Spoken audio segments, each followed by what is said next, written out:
You're listening to the BBM Global Network with 25 years in broadcast audio and video production. Our passionate team creates content and marketing for the world of Internet Talk Radio. If you've got a passion, come join us at bbmglobalnetwork.com. The BBM Global Network. Your voice is now heard.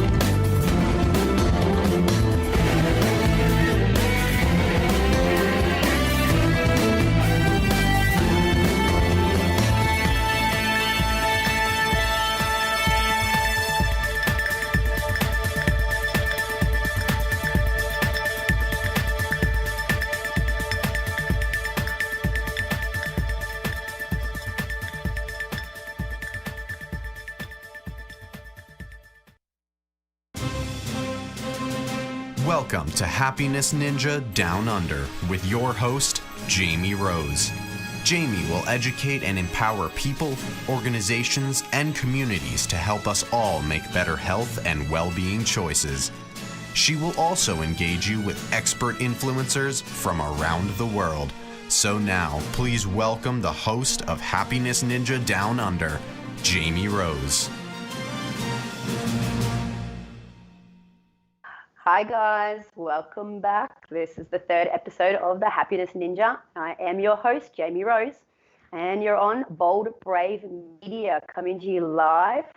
We are in my apartment in New York, so 2 weeks in a row I've stayed in the same place, but don't get used to that because next week I'll be coming to you from a different state. I'll keep it a bit of a secret.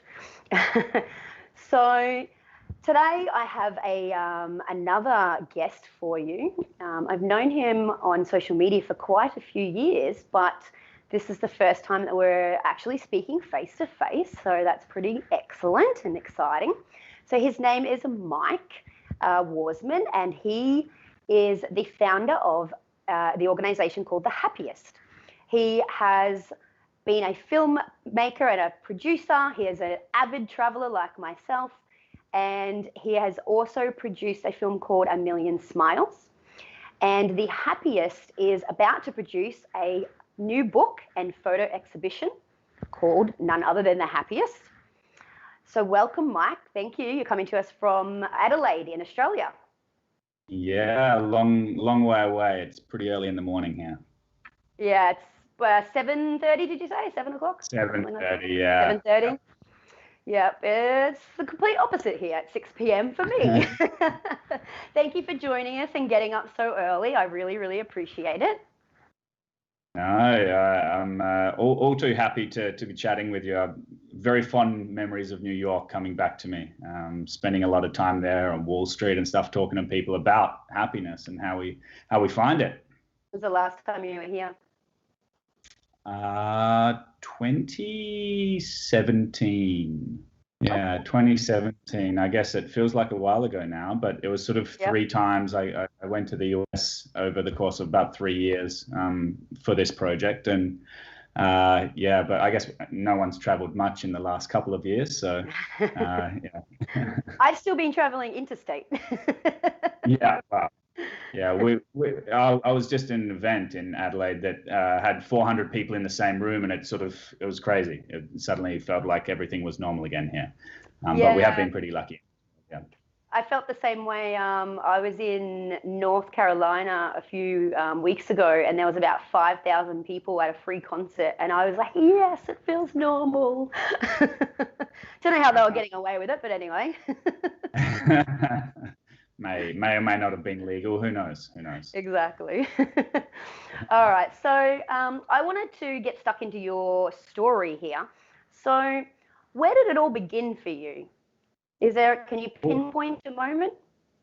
I guess people always like to have some sort of moment. And I guess for me, I was asleep, sort of both literally and sort of metaphorically. I was actually on a plane going to South America from Australia, which is a really, really long way over the Pacific. And I was asleep, and my best mate who was traveling with me just started like shaking me and said, wake up, wake up. I was like, oh, come on, man, this is no time for a joke. Like we'd always, wake each other up and play pranks on the other. And he's like, wake up, man. Like, always no, seriously. Yeah, exactly. Wake up, seriously, dude, you need to wake up.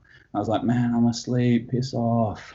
And he's like, no, man, like, and he really whispered quietly to not like startle everyone else. He's like, no, seriously, like the plane, the engine just blew up. And I was like, huh?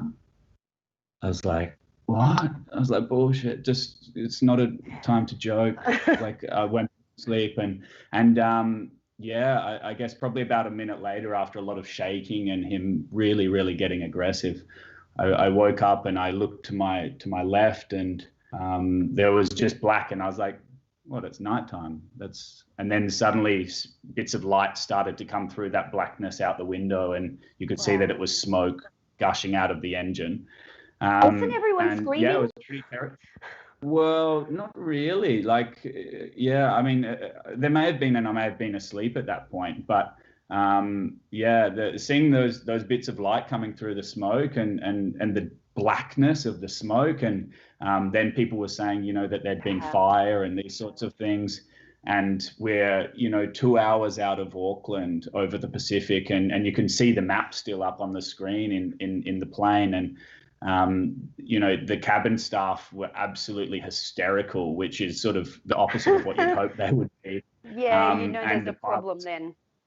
Exactly. And the pilots are coming on speaking Spanish, and my friend and I are looking around, and there's this young 15-year-old girl sitting next to us who's just in absolute tears. It was her first international trip. And yeah, I think, like, sort of, long story short, obviously I survived. But we were circling for 2 hours above the Pacific, and the stupid pilots didn't turn off the little screen, and so you could just see the plane sort of going round and around, basically. And I think that something about that sort of really woke me up. We almost died. Like, I know that it's a pretty common thing. People say, oh, a near-death experience will sort of wake you up to what life's about. But for me, that was probably the straw that broke the camel's back, so to speak. So I'd been asking questions about sort of the 9-to-5 life, nice corporate job, this idea of success, which really I felt like I'd achieved at that point.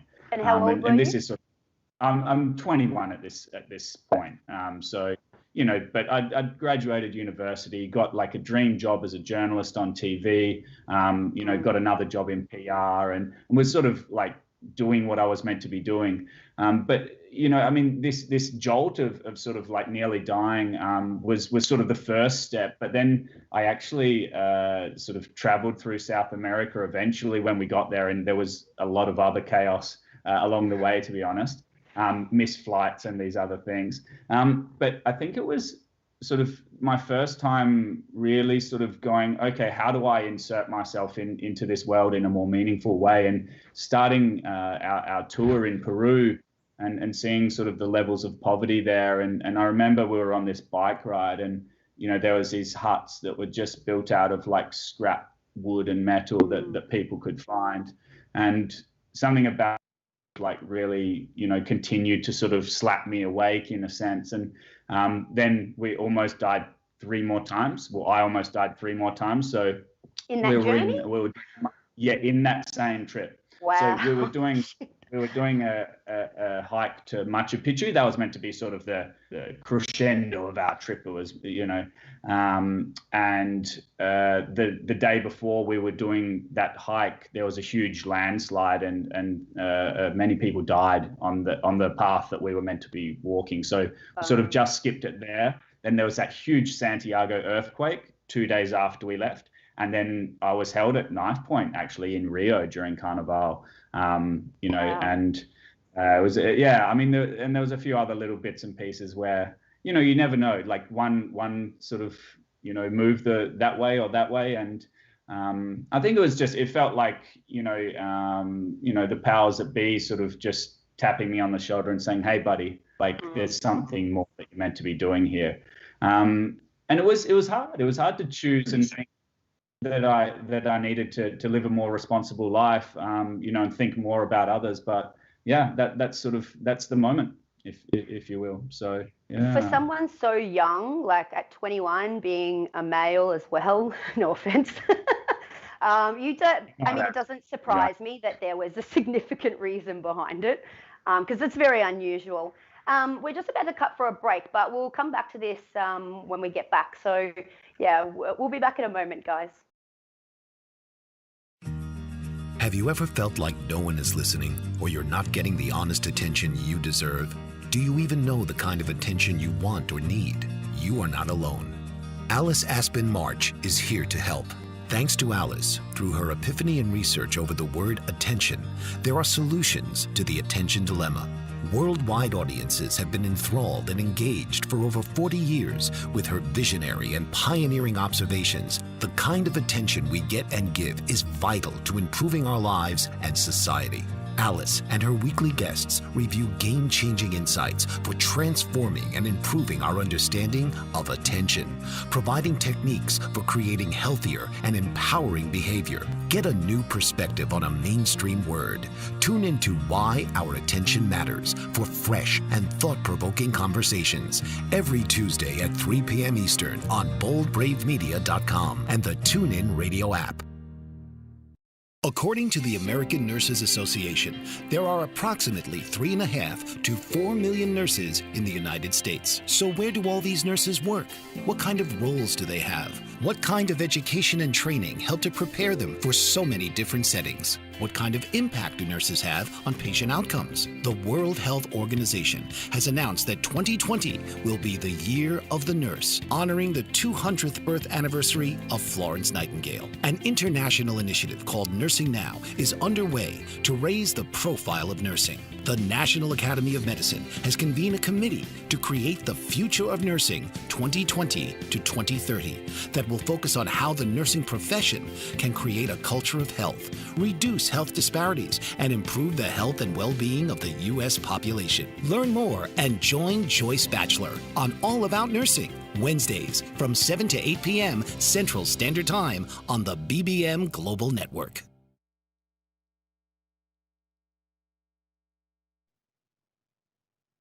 Welcome back, guys. We're on Happiness Ninja Down Under. I'm Jamie Rose, and we have Mike Worsman from Australia with us today. Welcome back, Mike. We've just come back from the break. And sorry, I had to interrupt your incredible story about your 3-4 near deaths in one journey. That is crazy, but it led you down this path of happiness at a very, very young age, which very commendable. Did you find it difficult? Did your friends give you a bit of stick about it being such a young male, Australian male? I know what the culture's like in Australia. It's very masculine. Yeah, and I was always that sort of alpha male. I was, very good at sport. I was very naturally good at academics as well, which was lucky. Thank my parents for that. But yeah, I mean, I was, getting paid to play football at the time. I was a journalist. I'd worked in PR, and yeah, it's sort of hard to say to people. I think that there's something else that I'm meant to be sort of doing in life, and to sort of walk away in a sense from what's expected. And I had achieved success in the way that people would see it. And I was about to, so I was the youngest of all my friends to buy a house. I had a steady job. And so in those couple of years after that near-death experience, or many experiences in South America, I actually decided to sell my house, quit my job, and I started a news organization with a guy who I'd actually studied at uni with, and we'd both been journalists. We'd both sort of been around that sort of media industry, and we were really concerned with the negativity of the news and the media, and the impact that was having on not only our happiness but just our society in general. So the sort of example that we would often give when we would go and give talks was, everything in this world had to be imagined before it could be created. So, you're sitting on a seat and so am I. But someone had to actually go, okay, how do we create that seat? Like, how do I make the legs? How do I join them? How do I make a base? And I think the same thing can be said for this better world that we'd all like to see. Really, at the end of the day, if we can't imagine what peace and, equality and a world without racism, without sexism actually looks like, because we're seeing it all the time. The news is just shining its bright spotlight on all of that terrible side of humanity all the time. How can we ever achieve it? Because you can't imagine it if you're watching the news every night. My best mate and we decided to start a news organization that really followed the ethos that I was actually taught in journalism school at university, which was the job of a journalist is to reflect society back onto itself. So to hold a mirror up to society and say, this is what's happening today. But that's not what we see on the news, obviously. So we were sort of, people wanted to call us a good news organization. We weren't really, we were just a balanced view. So we would look at the Afghan war, for instance, which was like really in its full peak at that point. And, regular media would, for instance, say, we've killed this many baddies and this many of us have been killed. And that's really what they would keep it at. That simple. We're killing, these bad, Taliban people, and this many of our soldiers have died and we're winning. And, what we wanted to do is say, well, okay, but why are we actually there? So, there's a lot of different theories about why we went to war there. Certainly none of the 9/11 terrorists were actually from Afghanistan. But, there was a lot of sort of conjecture around, okay, well, if it's about getting girls and that society to have opportunities, then let's see what the soldiers are doing on the ground about that. And so, we would interview Australian, Marines and different people over there that were going and building schools whilst also protecting that sort of area. So it was just sort of always, I guess, trying to find like the silver lining. Or Amy Winehouse was another example. The media wanted to look at all of her excesses and her terrible choices, but actually she knew the difficult life that she'd had. And that's why, when she died, she gave so much of her money to charities that were helping other people that had been through difficult situations like her. So, that's what we wanted to show, is that there is always some sort of message or some sort of silver lining out of most stories that we sort of see in the media. But that's not what we're confronted by most of the time. So it was actually writing a story for that news organization that I got into this whole happiness thing. So I was doing a story for Mental Health Week, and I was interviewing a government minister. And there was a report that had just come out showing that loneliness had just become the #1 cause of depression in the Western world. Mm-hmm. Loneliness in a world of 7.3 billion, I think it was at that point. It's sort of like this strange sort of like, what's going on? Like, why are we not happy in Australia? I mean, unlike the US, I guess, like we've got free healthcare, free education, free universities, these great roads, great places, parks. What else? What's missing? And so, I guess I started sort of my infatuation, if you will, with happiness at that point, and really just started to realize that, this was where I wanted to spend my time. And, on the weekends, I'm Mike, the football player, and going out. And I was actually coaching. I took up a role coaching football and got paid, money, I must be honest, which helped me fund the project that I was starting, that news organization. But so I'm out there, with all my bravado, and then I'm talking about happiness and changing the news media during the week. And, I probably put maybe $100,000, $150,000 in that first couple of years of that organization, just to get the cogs turning. And, but do I regret anything? Absolutely not. Like, I guess there's got to be sacrifice to chase happiness or to chase our purpose. And happiness for me, again, isn't that sort of fleeting moment of joy. It's that deep sense that, would I change anything in my life right now? If your answer is no, you've reached your happiest state, but it'll change the next day, the next minute. So it's an ongoing challenge to try and, it's not an end destination. There's got to be that journey. Look, it's all about the journey. We know that 100%. We've just got to cut to another break, but we'll be back in 1 moment, sorry, and we'll continue digging deeper into your story, Mike. What was that? Sorry. That's a short ad break. 1 second. Yeah, 1 second. It's way too short. We'll be back in 2 minutes. If you're a person caring for someone living with dementia, then this program is for you. It's designed for families and friends coping with the challenges of caregiving. The foundation of care, Susan Kohler believes, is communication. Innovative Dementia Care with Susan Kohler provides strategies to keep the lines of communication open between you and your loved one, increase quality interactions, decrease the burden of daily care for you, the caregiver.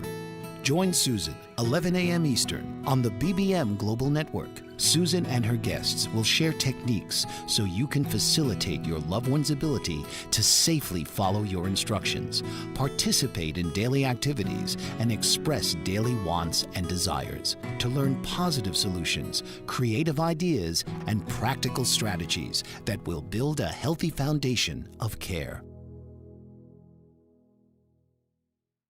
Dr. RC will share extraordinary resources and services that promote educational success, as well as making a difference in the lives of all social workers, as well as the lives of children, adolescents, and teens of today. She will have open discussions addressing many of the issues that we face about our youth and how being employed in the uniquely skilled profession of social work for over 18 years has taught invaluable lessons through her personal experiences. She will also provide real-life facts, examples, and personal stories that will confirm that why serving as a child advocate is extremely beneficial when addressing the needs of the whole child. Listen live to Dare to Soar, Saturdays, 10 a.m. Eastern on the BBM Global Network, and tune in radio as Dr. RC will provide thought-provoking information that will empower, encourage, and strengthen students, families, and communities across our nation. You can also visit her at soarwithkatie.com.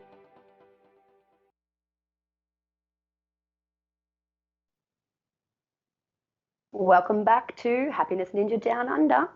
We're on the Bold Brave Media Network. We're coming to you live, and I am Jamie Rose, your host this evening. We are interviewing Mike Worsman from the organisation called the Happiest.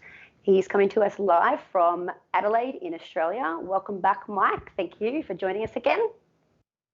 Yeah, always good to be here. Looking forward to getting into a bit more of the crazy part of my story. So yes, we just had to interrupt you there. So you were interviewing the minister about happiness. Were you happy yourself at the time? You'd only just sort of started on the journey. Did you have to do some research? Tell us a little bit more how that went. Yeah, look, I mean, at that point in time, I was absolutely within my dream that I was chasing. I was probably working about 18 hours a day, but I was riding this absolute high of that comes with founding any sort of organization, I think. But, if I sort of rewind back to prior to, that plane crash, near plane crash, I should say. If I'd crashed, I guess I might not be talking to you. But, if I rewind a bit further, sort of in those tween years, I guess people would look at me and say, oh, privileged white male, living out his dream. But I don't think most people would choose my life. I think that's where the depth of my happiness comes from, is actually suffering. And that's something that I guess within the research that I've done since has always been something. So how do we get out of that? Because there are a lot of people suffering. My suffering began, when I was 12 and I was sexually abused. And that, I mean, that's not something I'm saying lightly, like it was over a fairly long period of time. And yeah, it was as bad as you can imagine. But I guess the harder part as well was then my parents sort of ripped me out of where I'd grown up, which was Adelaide. And we went and lived up in Queensland in this really sort of backward thinking town. Oh, where? Because that's my hometown, my home state. Yeah. Well, you probably know Pauline Hanson as this very racist politician. And so I was living in a place where she was very popular. And there was a lot of social issues in the town, and a lot of my mates had started to take drugs, but I'd sort of seen that I didn't want to go down that path because my brother had really started what was probably about 3 or 4 years into his now 25-year addiction. Okay. And so I'd seen the really negative side. And so, great choice, to be honest. But, he's in jail right now. So, again, probably shows that life hasn't been always a bed of roses. But, I think one that's path sort of, and you chose the other. That's the difference. Yeah, and that's what people need to know. It's a choice. For sure. It's an absolute choice. He was as gifted academically in terms of sport, like those things that make life easy as a kid, right? But yeah, I guess, so then I'm many years later, sort of talking to the minister and going, well, yeah, okay, so what started to change in my life? And the first thing was just actually understanding who I was, so that I was not necessarily, the person that society wanted me to be. Like, that wasn't actually who I was. I was trying to be something that I thought I was meant to be. And because people always ask me, well, what's a recipe, Mike? How do we be happy? You've traveled to 70, 80 countries. You've interviewed, prime ministers, experts around happiness research and all these different people. I think I've probably interviewed more people than anyone else around happiness. I just walk around the streets, whether it's in New York and talking to people on Wall Street. Like, that was one of the things that fascinated me. So, you're asking about research, and yes, I've read like just loads of books and articles, and this area is always changing, what we understand about the mind and chemicals and the body, and how we actually can potentially become happier. But I think for me, the journey that I've been on since sort of deciding to sort of look at happiness as something that's really important was just to understand it on the deepest level myself. So, I guess I've done some strange things. Like, I went to Afghanistan while the war was still in a pretty bad state. And what can we learn from the people there? Like, what, these hard questions, what can we learn from that situation, from a war-torn country, from people that have known war for 30 years? What can we learn? Or what can we learn? I went and lived in a Maasai village in the middle of nowhere with this sort of semi-nomadic tribe. What can we learn from them? Because clearly a lot of what's happening in the US, in Australia, isn't leading to our happiest state. And so, again, what can we learn maybe from the Scandinavian countries like Finland and Norway that always sort of lead the world in terms of happiness rankings? And, again, what can we learn from the US? I spent a lot of time there, researching happiness and going to I started in Salt Lake City, living with some Mormons. And what was I picking up from many different interviews with them about how they'd found some sort of happiness or what was making them unhappy. So I guess my research has been very experiential. Like, it's been about living this crazy different life. For 10 years, I've traveled to about 70 or 80 countries.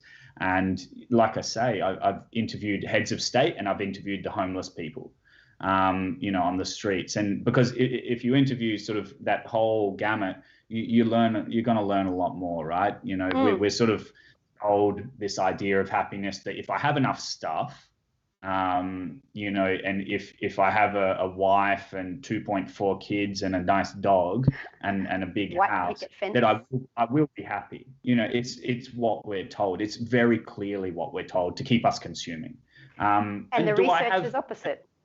Yeah, exactly. I mean, I think the greatest barrier to happiness in really the whole Western world is appreciation and gratitude. And there's some fascinating sort of statistics and research around that. There's, a chimpanzee. There's it's a capuchin monkey. And so there's two in cages next to one another. And we might have to get to this after the break, but one is given a bit of cucumber, which it loves, and then its partner is eventually given a grape, which is much better in terms of what capuchin monkeys like. And as soon as the one is tried to give a bit of cucumber again, it throws a bit of cucumber back at the researcher, and because it wants a grape, because it's seen its buddy get a grape. So yeah, I think it's about it hasn't got. Exactly, Yeah, and wants what the person living next door has. Exactly, and I'd like to touch on that when we come back from the break, because I was thinking of that as you were talking about the culture in Australia, and then what I've learnt coming here. So we'll get stuck into that. We'll cut for the break now, and we'll be back in 2 minutes. Author, radio show host, and coach John M. Hawkins reveals strategies to help gain perspective, build confidence, find clarity, achieve goals. John M. Hawkins' new book, Coached to Greatness, Unlock Your Full Potential with Limitless Growth, published by iUniverse. Hawkins reveals strategies to help readers accomplish more. He believes the book can coach them to greatness. Hawkins says that the best athletes get to the top of their sport with the help of coaches, mentors, and others. He shares guidance that helps readers reflect on what motivates them, rediscover and assess their core values, philosophies, and competencies, find settings that allow them to be the most productive, and track their progress towards accomplishing goals. Listen to John Hawkins' My Strategy, Saturdays, 1 p.m. Eastern on the BBM Global Network and TuneIn Radio. Are you struggling to care for elderly parents or a spouse? Do you wonder if being a caregiver is making you sick? Are you worried about taking time off work to care for elderly parents and balance work, life, and caregiving? Has caregiving become exhausting and emotionally draining? Are you an aging adult who wants to remain independent, but you're not sure how? I'm Pamela D. Wilson. Join me for the Caring Generation radio show for caregivers and aging adults, Wednesday evenings, 6 Pacific, 7 Mountain, 8 Central, and 9 Eastern, where I answer these questions and share tips for managing stress, family relationships, health, well-being, and more. Podcasts and transcripts of the Caring Generation are on my website, PamelaDWilson.com, plus my caregiving library, online caregiver support programs, and programs for corporations interested in supporting working caregivers. Help, hope, and support for caregivers is here on the Caring Generation and PamelaDWilson.com.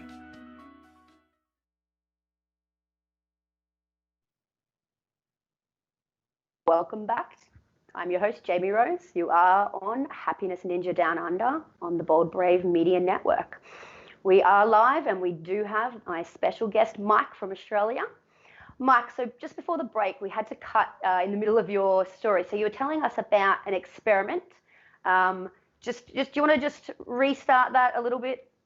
Yeah, so there's these two monkeys. Their task is to give, a researcher gives them a rock, and they give the rock back to the researcher, and they're given a piece of cucumber, which is great, which is like, I love cucumber. I gather that you may also like cucumber. In monkey world, a cucumber is a pretty good thing.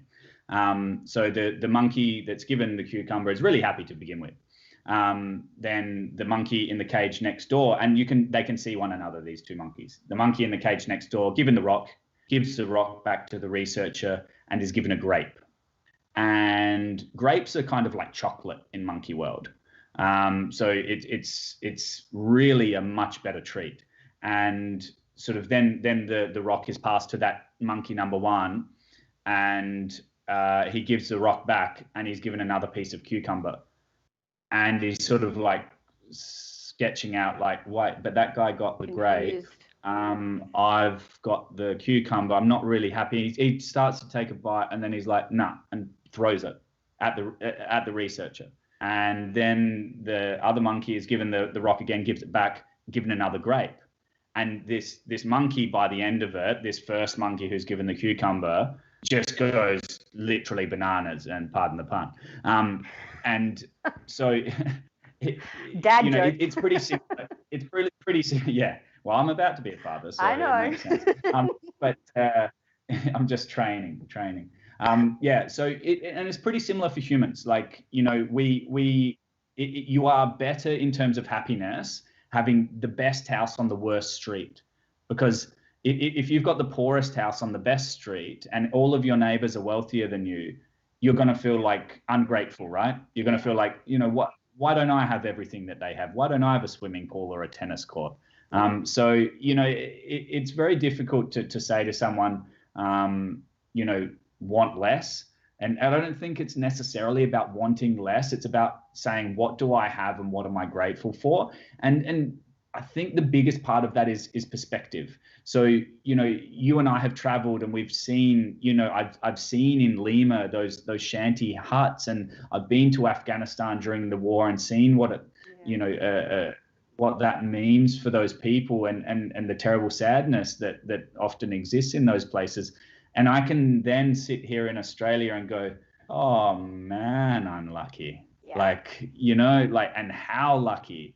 And so therefore I can try and go out and live that crazy life that I've been living, where, every day I feel alive because I'm connecting with people. I'm chasing my dream, which is to really just get more people chasing their own dream, or chasing their own version of happiness.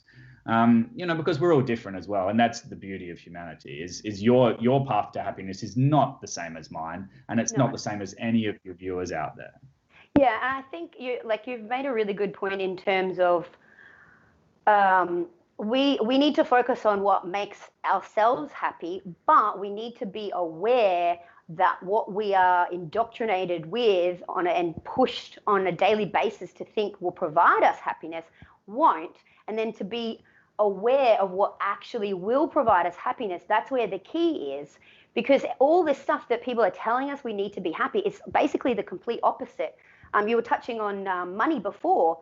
The research shows that if you earn about 50 to 70,000 a year, you're no more, and all your basic needs are met. You can go out and you can have fun. You don't have to really stress massively.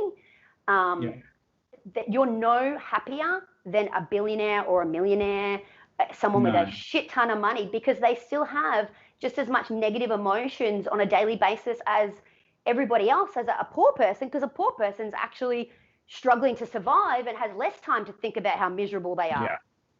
Well, exactly. And there's a lot of research. Millionaires, billionaires have some of the greatest levels of depression in society. And, that probably comes, I remember this, one of the Maasai chiefs that I was interviewing. And, he said, in order to get to that point of being on top and having all this money, you've squashed and you've pushed everyone away so that you can pursue that goal. And, he sort of would laugh that, we do that, whereas, they're living in this small village where the only thing between them and these great big lions and hyenas and these sorts of things are a few prickly bushes. And when we were living in these traditional cow dung huts in the village, you did learn a hell of a lot about happiness because they lived together. And during the day, the women would do those beautiful beads that people have probably seen, Maasai people wearing, and they would spend hours and just talking together. And then the men would go out and be making spears and various different things to help with their cattle herding and protection of the village. But yeah, I think it's just, we've sort of just bought into sort of this Kardashian happiness or this sort of this thing that Hollywood's often selling us, that is, more is more.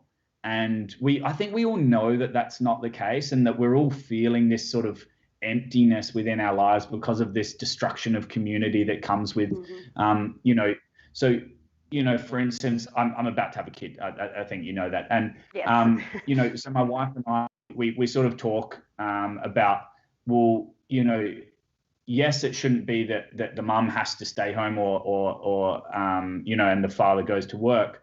But it is really important for one of us to make that sacrifice to make sure our baby, has love and has a sense of connection to the parents, and so, yeah, I think it's just hard. We're sort of, there's a lot of statistics down here saying that, most women are having, there's a growing proportion of women having cesareans at 37 weeks because that's easy and that's sort of helpful for your career and you can get back in. And are we really that willing to prioritize the making of money? And what are we making it for? Like, you make all this money so that you can, at work, you're spending 10 hours a day at work so that you can come home to a family that, you never get to see, in a nice house that you never get to spend time with, and your nice car you drive for 10 minutes to and from work. Is that right? I don't know that that's right. Like I've seen enough other examples of how to live to sort of raise some eyebrows and go, that's broken. That's a broken system. And I think we all know it. But it's about how do you alter your life within all of this. Like we have, these systems built that, are really structured around that consumerist sort of culture. So it's very difficult. But totally agree. We just have to cut for another break. But yeah, let's continue that when we come back, because like you said, everybody does know it, but they're just looking for an easy answer because they think that will come, but it won't. So we'll be back in a moment and we'll continue.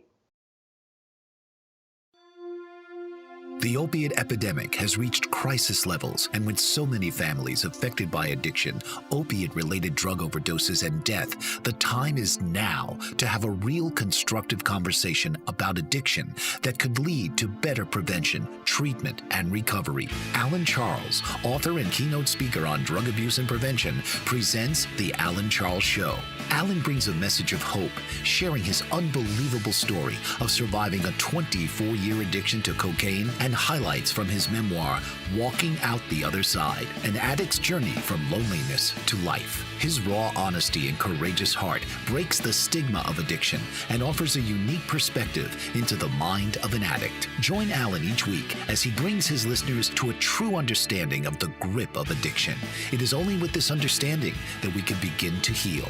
The Alan Charles Show, Thursdays at 9 p.m. Eastern on the BBM Global Network. Mike Zorik, a three-time California state champion in Greco-Roman wrestling at 114 pounds.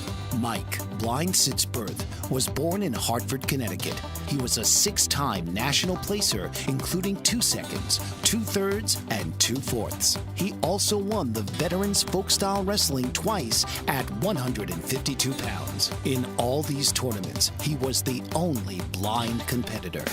Nancy Zorik, a creative spirit whose talents have taken her to the stage and into galleries and exhibitions in several states. Her father, a commercial artist who shared his instruments with his daughter and helped her fine-tune her natural abilities, influenced her decision to follow in his footsteps. Ms. Zorik has enjoyed a fruitful career doing what she loves. Listen Saturday mornings at 12 Eastern for the Nancy and Mike Show for heartwarming stories and interesting talk on the BBM Global Network.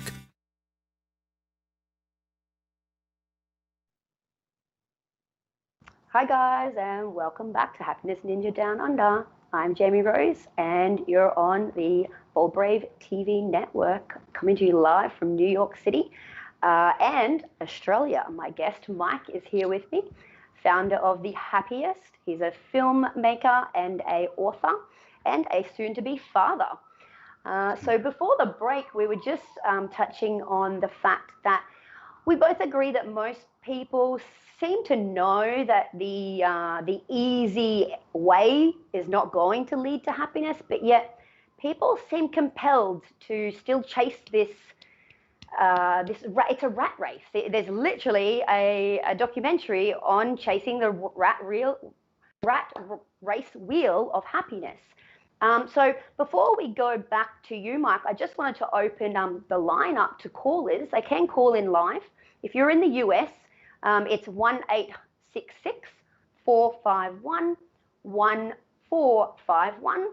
Or if you're overseas, just throw a plus on the front, +1 866-451-1451.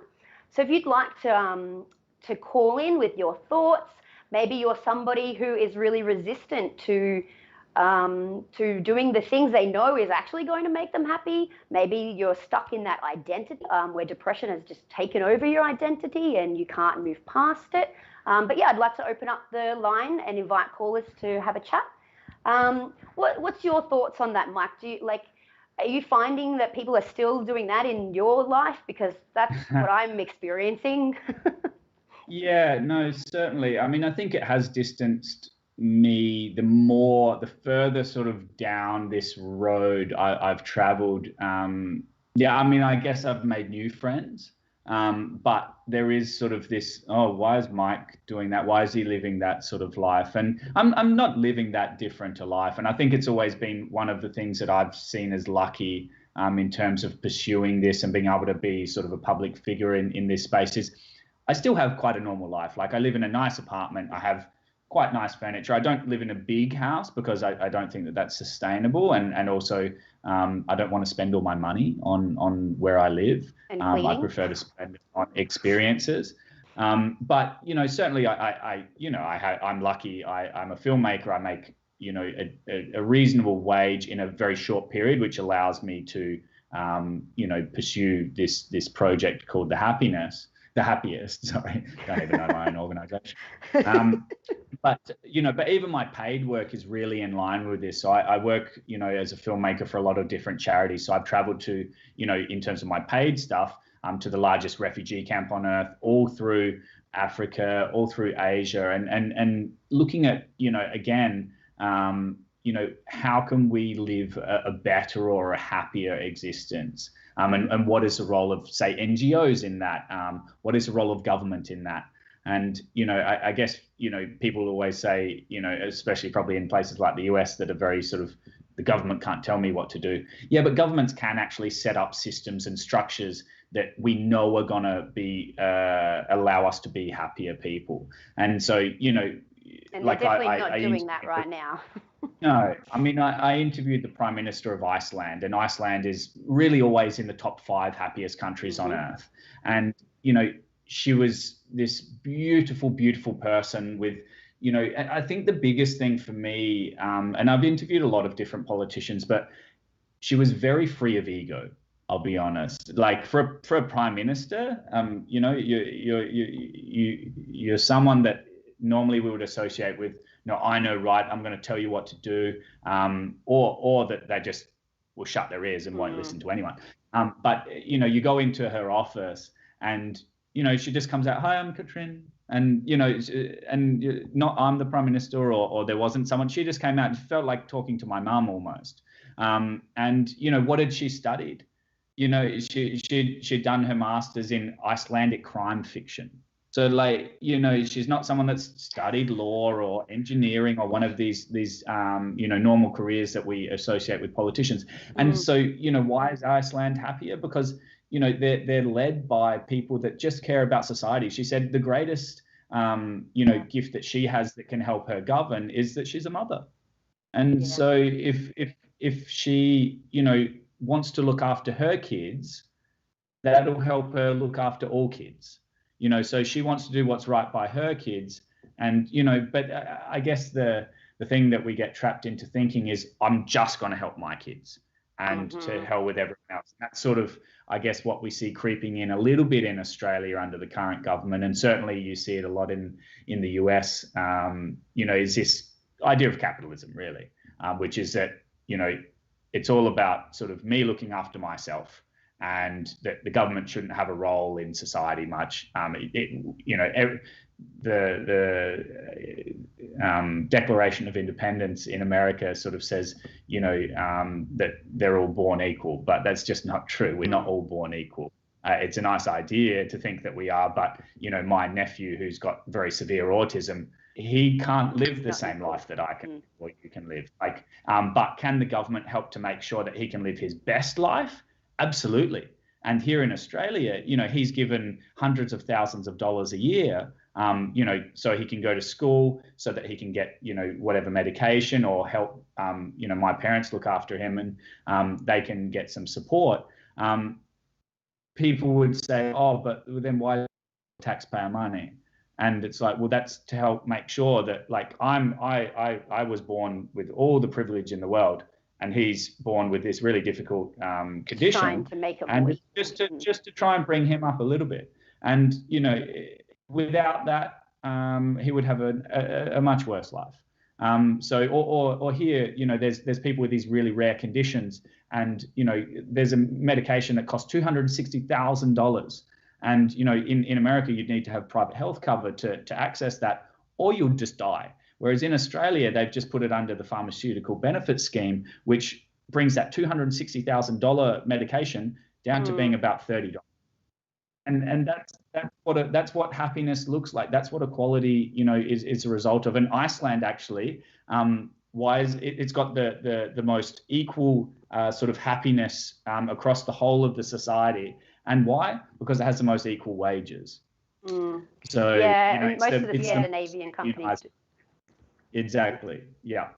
Yeah, exactly. No, there's a sense of equality. There's no one perfect way, but there's definitely some countries are doing things a lot better than others, that's for sure. And why not just copy them?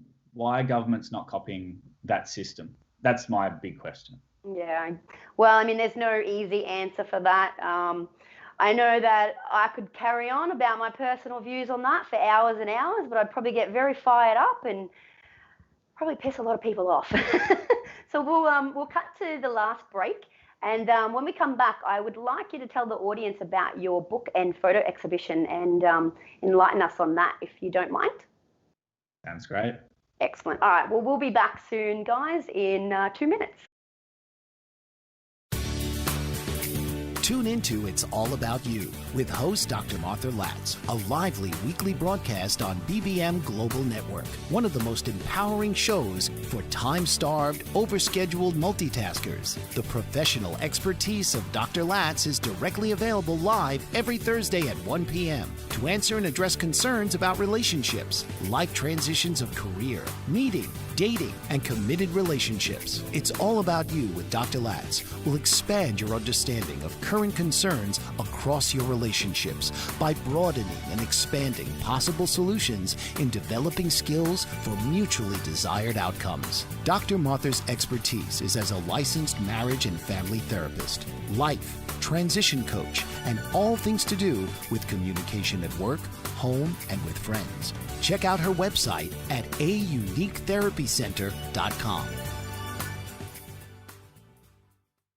If you seek a courageous advocate prepared to champion your rights with consumer service agencies that support aging populations, Carol Ann Hamilton is the one for you. Carol Ann is an elder care coach, author, and speaker with 250,000 hours lived experience successfully supporting uncopable aging parents. As a result of a challenging journey, Carol Ann revolutionizes how stressed out caregivers restore serenity to their worlds. She also brings over 25 years of change management expertise in Fortune 500 settings to catalyze urgent transformation within the elder care industry. Carol Ann is a popular speaker at conferences across North America.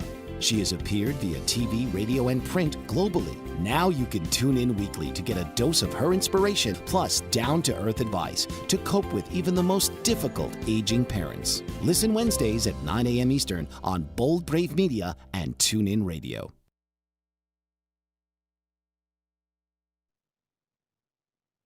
Welcome back, guys. We've nearly finished the episode for today, but you are back on Happiness Ninja Down Under, and I'm Jamie Rose. And I just wanted to touch on Mike's book, The Happiest. It is due to come out soon. If you would like to take us through that, Mike, could you tell us all about that, please? Yeah, so I guess it's a really in-depth look at what we've been talking about today. So, it goes, right from looking at, examples and people that I've met all across the world that exemplify the different qualities that can, lead to a happier life. So it's called The Happiest People, Places, and Ideas on Earth. And that's really essentially what it talks about. I mean, and I guess, it's built around my life and the journey that I've been on and how integrated how I've found happiness, I guess, through this journey. But yeah, I mean, you've got, a bakery security guard in Sri Lanka being, one of the most famous sort of videos that I've made. And how is he happy? It's because he's understood who he is. And in that tiny little job where he's, just greeting people at a bakery, he's made himself a life that spreads happiness amongst his community. Then, you've got, an interview with the Dalai Lama. So how can we sort of, find happiness within whatever religion you follow? So there's interviews, with religious leaders from, Hindu background, Islam, Christianity, Judaism, and various other smaller religions. It covers things like giving. Like, we all know that giving makes us, absolutely joyous and happy. But what's getting in the way? Why are we not all doing that more often? Whether it's money. I mean, people always think, oh, I've got to give money, but no, give time or give your love, to something, and you'll be happier. Like, you will. That's what all the science tells us. It's what we all know intuitively. But there's just so many distractions these days. And again, those distractions. So there's, I guess social media and the way of like this modernization of the world is one of the themes that's sort of throughout the book. And another thing is looking at our human evolution, because if we can understand where we've come from and where we have found happiness or some sort of ability to sort of be content for thousands of years, maybe that's where we need to look to sort of get back to. David Attenborough in his most recent documentary says, yeah, we do need to like sort of look at our past in order to create a better situation for ourselves now. And I'm a big believer in that. It's only very recently that humans started to have a lot of the problems that we're seeing that are leading to anxiety and depression. Exactly. Where we all have to have more. We're on this hedonic treadmill, they call it. Where consumerism. Exactly. But the hedonic treadmill idea is a good one for people to know. I mean, once you get that job promotion and you're the director of your company, you'll still want more. If you've been that person that's wanted more, there'll still always be more. There'll always be someone richer than you.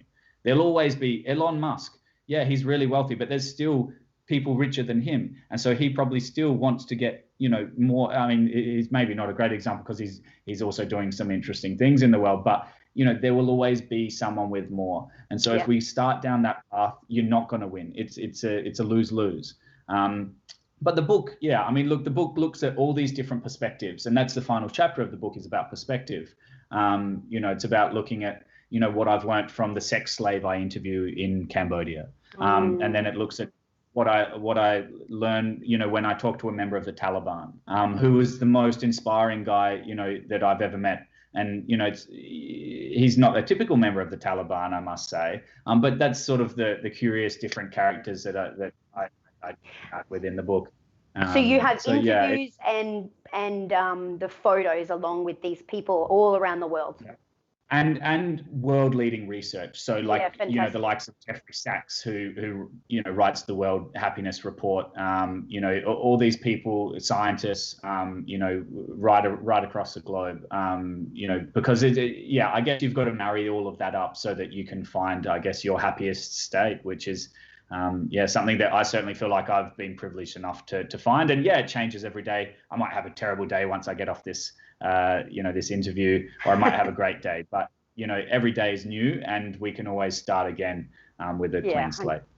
100%. And I know we have to end here, but I have ordered your book, pre-order. It is available for pre-order now.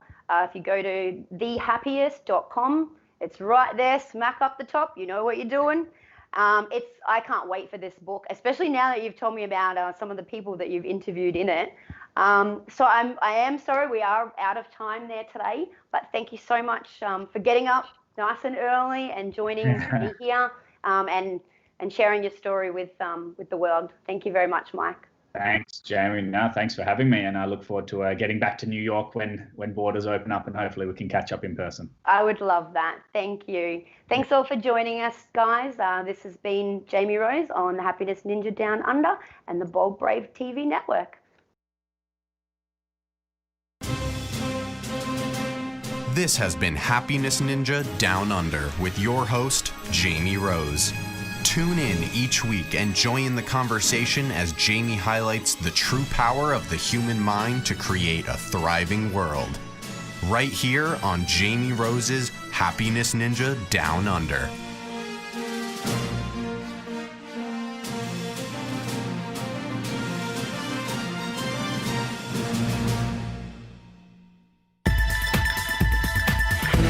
You've been listening to the BBM Global Network. The ideas, views, and opinions of this broadcast are those of the participants of the program and are not necessarily the ideas, views, and opinions of the BBM Global Network Company.